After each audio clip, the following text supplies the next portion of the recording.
สวัสดีอาจารย์วันนี้น้องสมาสาธิตเกี่ยวกับการสอนจบเทียบวิศวะพอคำปัจจุบันรับสกาวเมื่อเป็นความแข่งกับศาสตร์ต่อไปแล้วสิ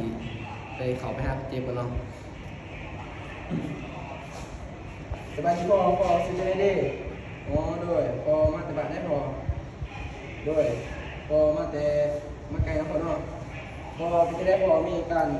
สอบหรือพอมีอาการเรียนได้ขอบพออ๋อโดยลูกเป็นนักศึกษาพยาบาลปีสองเด้อปีหนึ่งเด้ออันนี้ลูกสิมาช่วยได้จงพอเด้อจะไปลูกสิเตรียมอุปกรณ์กันแล้วพอเด้อ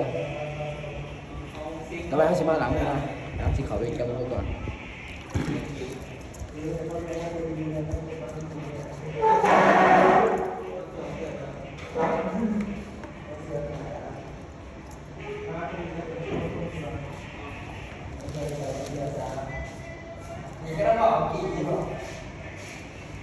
ไปเสร็จในห้องแข่งแล้วเนาะ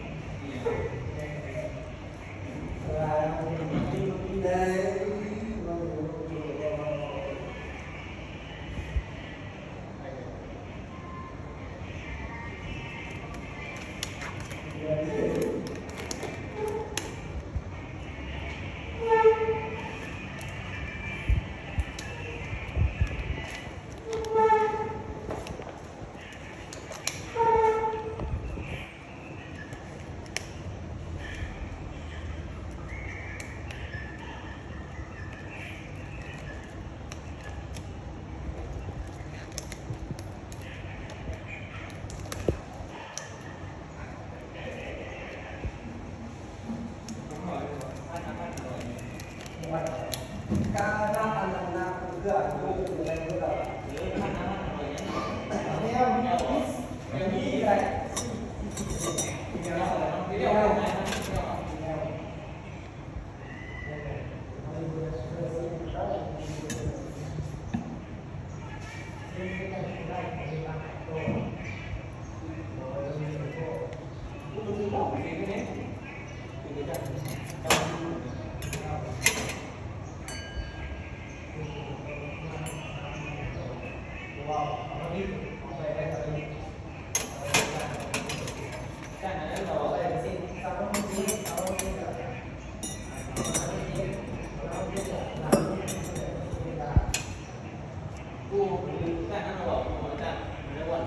สวัสดีวัสดุมาใส่เนี่ยเนาะ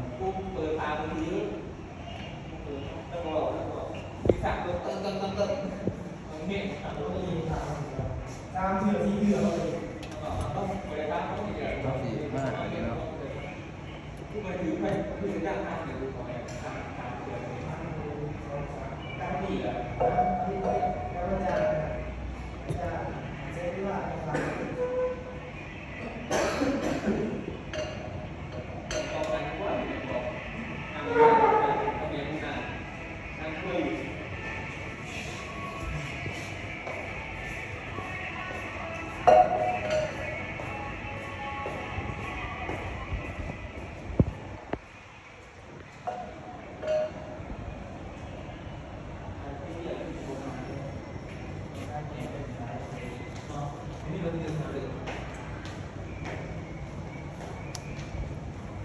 เดี๋ยวพอได้ก็มีหาได้พอได้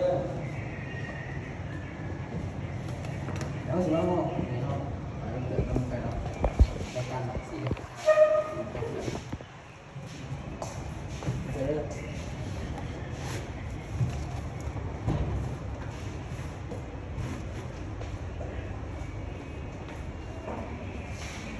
เราใส่ขาคนเตือนเนาะ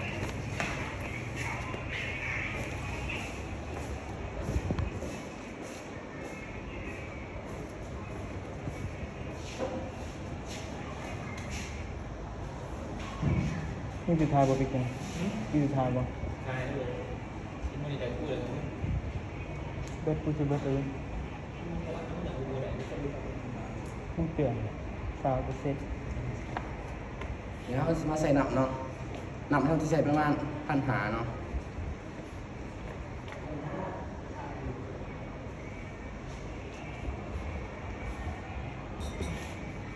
เดี๋ยวเขาสีเขา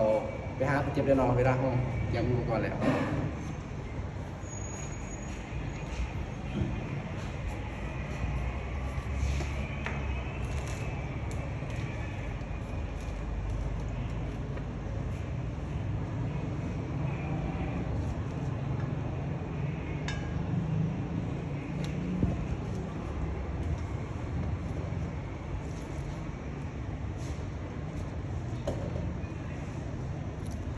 แล้วจะมาเสร็จทำความสะอาดก่อนเนาะก่อนทันทีเสื้อจมเก็บ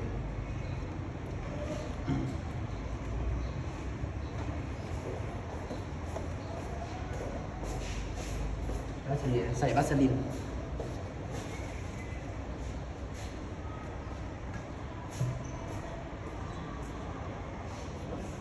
แล้วสีเขาเสื้อจมเก็บด้วยเนาะแล้วพอเดินนอนสแกนแล้วพอเดินให้กะสั้นหัวเข้าคืน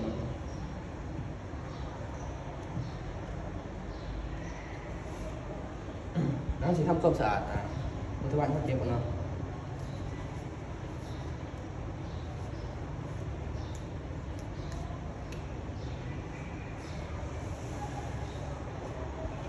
แล้วจะ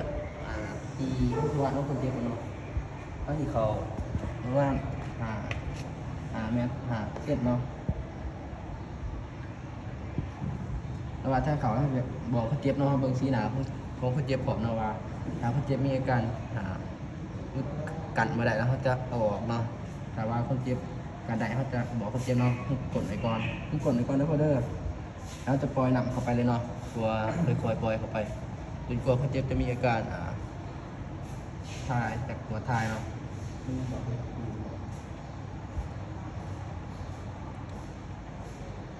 จะได้พอซื้อไปแนวใดเอาด้วยกันก่อนนะพ่อเด้อเขาจะเอาออกเลยเนาะ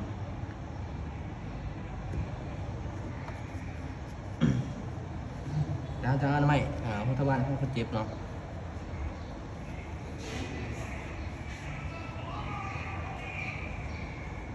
ถ้าว่าคนเจ็บลุกไปห้องน้ำไม่ได้เราคนเจ็บมีอาการติดเตียงเราก็จะถ่ายตั้งเตียงเลยเนาะแต่ว่าคนเจ็บสามารถยางของน้ำได้เข้าใจคนเจ็บยางของน้ำเนาะอันนี้คนเจ็บติดเตียงเนาะสามารถของน้ำไม่ได้เนาะจะใส่ควบเนาะใส่โถหน่อยถ่ายตั้งเตียงเลยเนาะ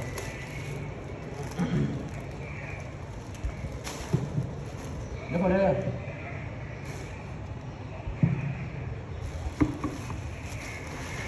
จะให้คนเก็บถ่ายแล้วเนาะเขาจะเปลี่ยนอุปกรณ์กันเนาะ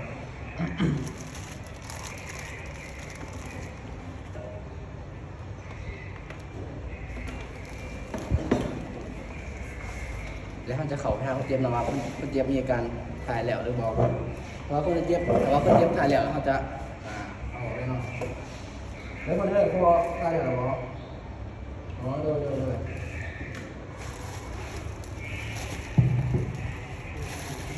แล้วสีเอาไปไว้นอนให้พี่น้องคนเจ็บเอาไปกินเนาะแล้วสิมาเสร็จอนามัยพุทธวันทุกคนเจ็บอีกเทื่อนึงเนาะไปทำความสะอาดแล้วก็เด้อเอาอย่างนี้โดยแล้วก็เด้อพอซื้อไปได้หรอพอซื้อเศร้าหนึ่งได้ก่อนบอโดยดูติดไปเมียนทุกวันก็ได้วันนี้ได้ก็ได้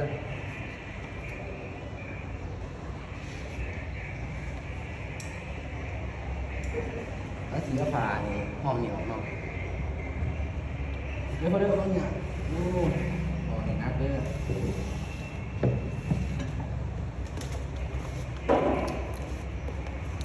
เนี่ยเนาะแล้วสิมาถอดผ้ากันเปื้อนเนาะ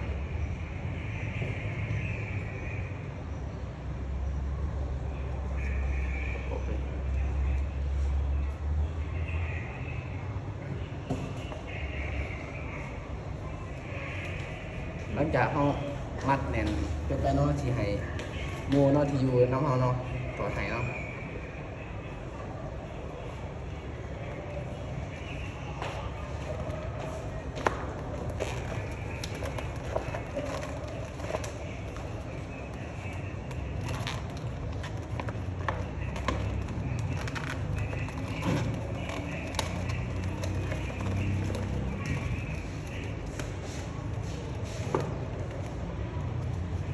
จะมาถอดทั้งมือเนาะ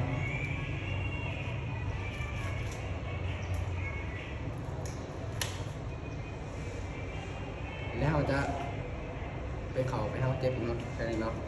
แต่สุขศึกษาเขาเจ็บเนาะพอมันเป็นยังไงพออ๋อโดยเป็นอะไรในท้องอ๋อโดยเศร้าแน่นว่าในท้องท้องมีการลดเข้มตึงเนาะด้วยพอกินอาหารที่อับยังไงเพื่อกินข้าวต้มเรากินหมากไม้ที่มีการที่โบทำแบบเนี้ยนี่ของพอนั่นว่าหมากนี่ว่าหมากอาหารที่เป็นนอนเนาะโดยต่อไปถ้าสิไปหลังเลยเนาะถ้าจะมาจดบันทึก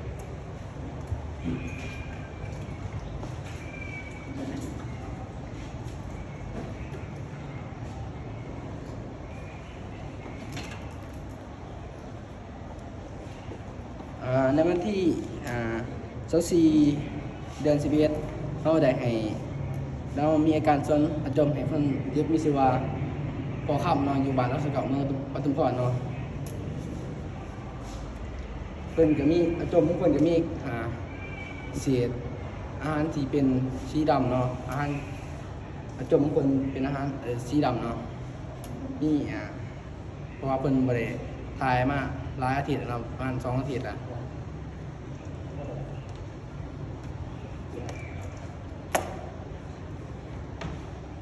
โดยเข้าใจ